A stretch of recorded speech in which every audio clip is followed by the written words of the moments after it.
afternoon, good afternoon. Yeah, welcome to the guitar introductory class. So I'll be introducing us to the acoustic guitar. This is called an acoustic guitar. Okay, the reason why it is called acoustic is because it doesn't use the electricity and it is made of wood. Okay, it's made of wood, and then we have the electric guitar. We also have the semi-acoustic guitar. The semi-acoustic guitar is the one that you can play without the electricity. At the same time, you can also have a jack cord where you plug in, and it will amplify the sound or to the speakers, or from the speakers you can hear the sound from the speakers. Okay, so for this guitar, quickly I will just quickly introduce us to the parts of the guitar. All right, so let's start with this.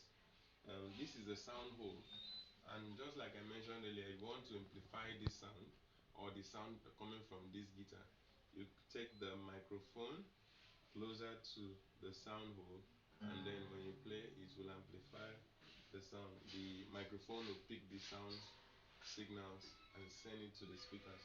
Okay, so this is the sound hole, and then we have, this is the bridge. This is the bridge. The bridge is here, and then yes, this is the bridge, and then we have the um all of these are called what's the name now, the strings holders. The string holders, so they hold the strings inside the bridge there. And then we also have the fretboard. This is called the fretboard. The reason why it is called the fretboard is because we have frets. All these are called frets. These iron studs that you see here, they are called frets, and these are your strings. I'm going to introduce us to the name of the strings afterwards, and then these are your tuning pegs. You can call them tuning pegs or tuners. Each of the tuning peg is attached to or is connected with a particular string, so they are all connected together. Now this is the body of the guitar, and while this is the neck, this is the neck of the guitar. All right, so having said that, this is a proper way to hold the guitar if you want to play. I know as a beginner, one of the things that you mostly like or most likely do is that when you're playing, you'll be looking at the fretboard this way, and I wouldn't blame you because you are just learning. All right, so but you hold, especially this is for the right-handed people.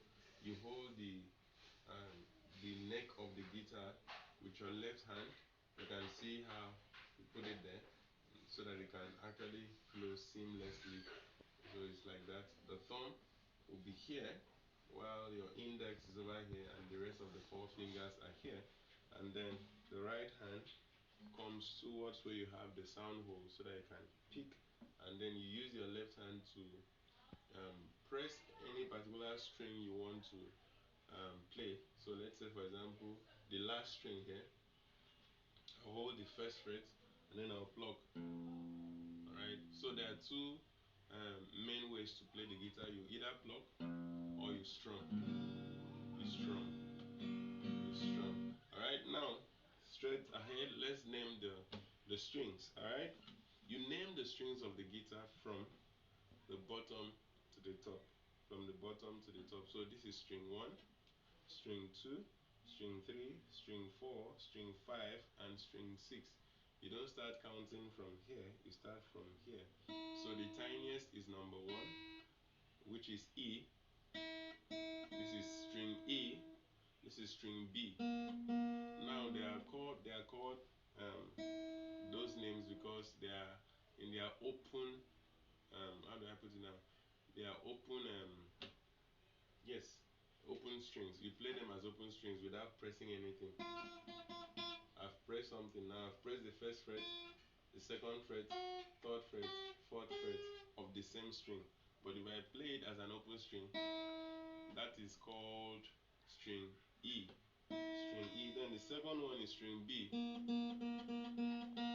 String B. This is string G. This is string D. This is string A.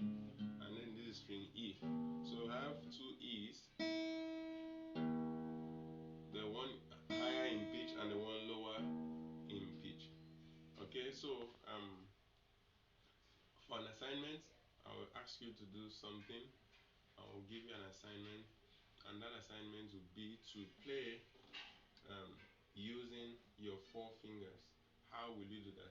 When you hold the guitar this way, you play the first, play the second, play the third, play the fourth, then play the open string. So you start with open string,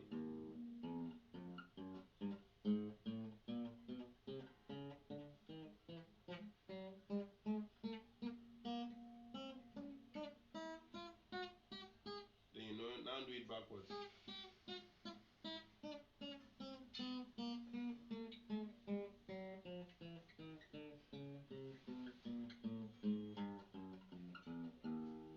Yes, it may look as if you are not really doing anything, but what you are doing is that you are getting yourself familiar, or you are getting your left fingers familiar with the string, and then your right hand, your right finger, especially your index, familiar with.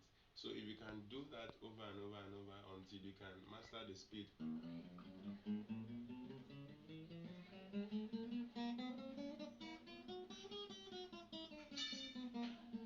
So till you can actually play without looking at it, you would have mastered something greatly. So let's try that exercise first. I know at the beginning you'll be doing like this, which is okay, but do that for some days, and then we can now start talking about the how to play the scale of key C major, which is going to be our first scale, key C major. Then we'll play a particular song, Trust and Obey, and then after that, before we talk about other things. I hope you enjoyed the class. Thank you, and see you in our next class.